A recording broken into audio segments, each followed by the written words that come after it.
coming in at number 24, we have Willie Castro. Now, in no way is this man a bad player, but I don't believe that he is nearly good enough to have made the All-Star team.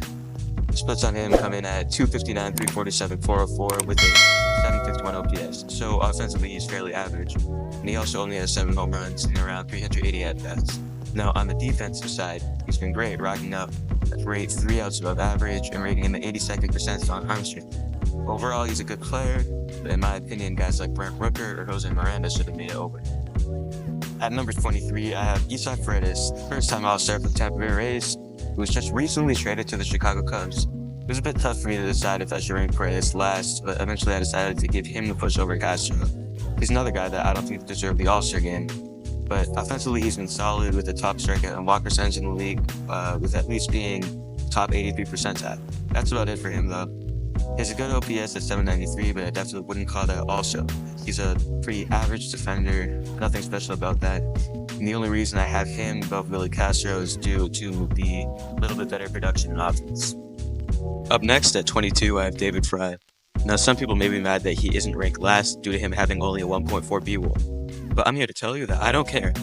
Fry has been a top offensive catcher in the league this year, although he has only played in 83 games.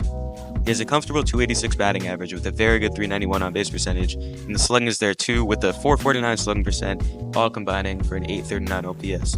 The defense has been pretty abysmal though, with a negative 3 outs above average and negative 2 blocks above average, which isn't really what you want to see in a catcher, but when you are one of the most productive offensive catchers in the league, on one of the best teams in the league, I think you can definitely deserve an All-Star vote.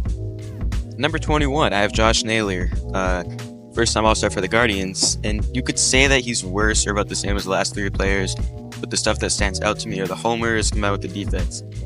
He's kind of that prototypical first baseman build that many teams would want, and at this point of the video, he has 23 homers, which is already more than he has had in all of his seasons, and it's only a little bit past the All-Star break.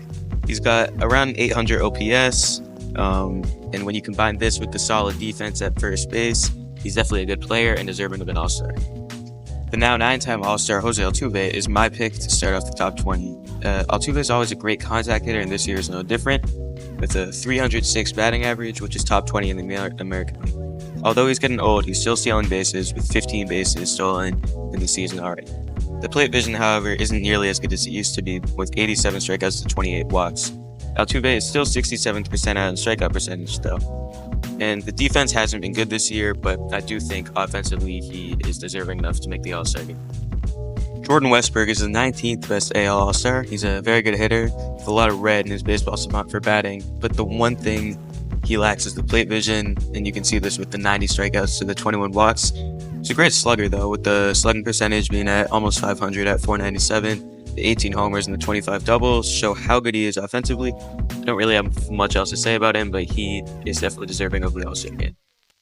Coming in at 18, we got Salvador Perez, the future Hall of Famer. He's having another great offensive year. Defense actually hasn't been that bad either, with 3 blocks above average and 2 outs above average.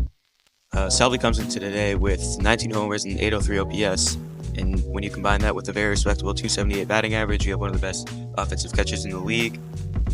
He's been one of the best catchers in the American League and just overall this year, so there's no doubt about him being an All-Star.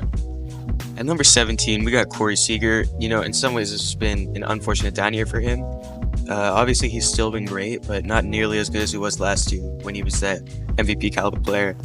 He still is one of the best hitters in baseball, though. He's got 19 homers, and the strikeout-to-walk ratio is very solid, with 71 strikeouts to 46 walks. He's been great offensively with a 134 OPS+. Defense, he's been pretty average, but, you know, he's still been a great player this year. I do hope to see him improve a little bit offensively, though. Next up, we've got another Oriole in the top 20. We got Anthony Santander. He's having a very underrated season, already 31 homers and around an 850 OPS. Batting average isn't necessarily where you want it at around 250, but it's definitely fine when this guy slugs so hard. He hasn't been a horrible defender, but you would like to see him improve from the negative 1 outs above average, especially when he's playing the outfield. He's on pace for his highest WAR season, though, and these American League teams are going to need to look out for him in the playoffs. Starting off with the top 15, we got one of my favorite players in the league. We got Riley Green. I've been a fan of this guy ever since he's been in the minors. You know, I liked watching him as a prospect. I like watching him develop, and he's finally broken out at the young age of 23. He's He's got an outstanding 3.6 WAR already at this point of the season. A lot of that is thanks to his hitting, batting 264 with an 842 OPS. But don't get me wrong, he's still been a great defender. He's got 2 outs above average in the outfield. He's quick, and he's just one of those guys that I can't wait to see improve year by year. Now, people might say I'm going to rank this guy a little bit too high, but up next we got another Oriole. We got Adley Rutschman. He's a top catcher in the league, and obviously he hasn't been the greatest offensively, only batting 263 with a pretty average 756 OPS.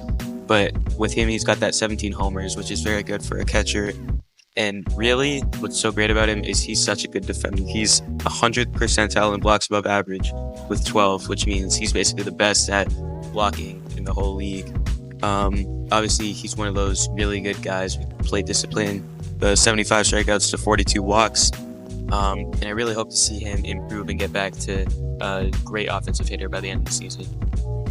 Coming in at 13, we got Marcus Semien. He's another one of those guys that's a pretty average, if not below average hitter with the sub 250 batting average and the low 721 OPS, but that does not make him a bad player at all. He's got 15 doubles, he's got 15 homers, and he is debatably the best infielder this year on defense with a whopping 16 outs above average and a 990 fielding percent. So just like Adley, I hope to see him improve on the offense this year, but either way, he's still been a great player. At number 12, I've got J-Ram, Jose Ramirez, the American League starting third baseman. His 6th All-Star appearance in his 12th season, which is a very solid ratio, and this guy just hits the ball hard, proven by his 27 home runs already this season. He hits for average and he hits for slug, 275 batting average, very respectable, the 531 slugging percentage, and he's definitely one of those top offense players in the league. And usually he's known for his defense, but this year he just hasn't had it. He's got negative 3 outs above average and his mid-7 errors, but he's still a great player.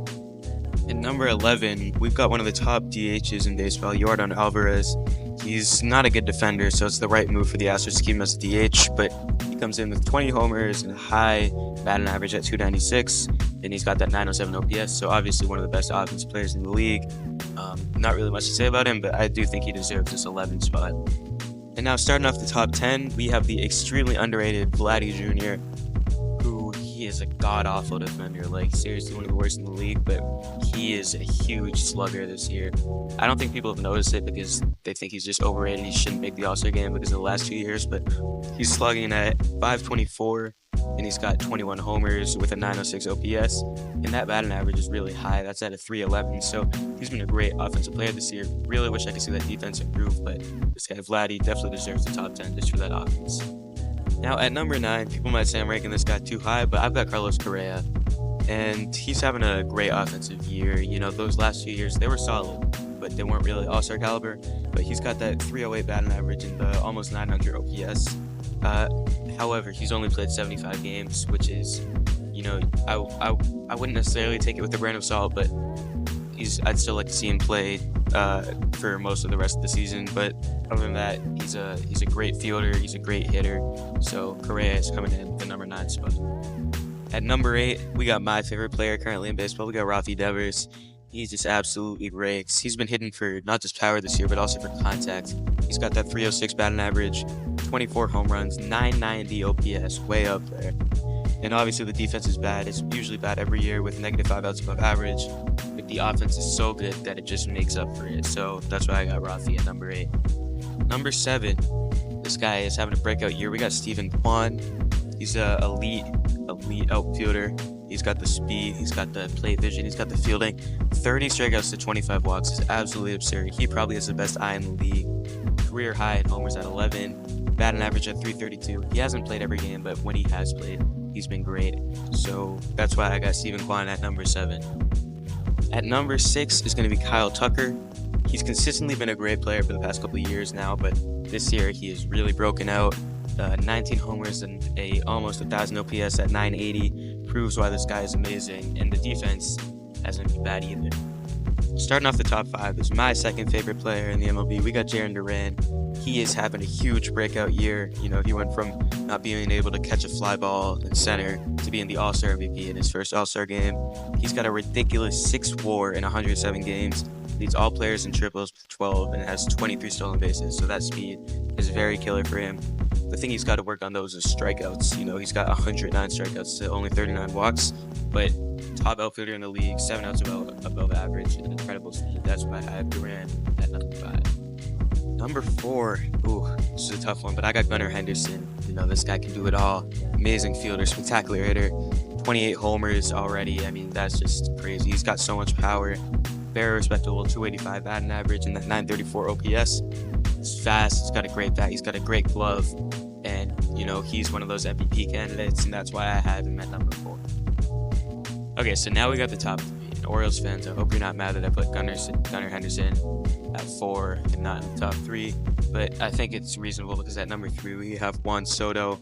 Hard to decide between him or Henderson, but I decided with Soto because, I mean, he's got that 593 slugging percentage, the 436 on-base percentage, which is just absolutely insane. I mean, we know he has some of the best plate vision, but this guy just still absolutely rakes. He's still a young guy, too. 1029 OPS, and the defense hasn't even been bad either. He is definitely an MVP candidate, and I just love the guy, so that's why I have him at number 3. Coming in at number 2 is Bobby Witt Jr.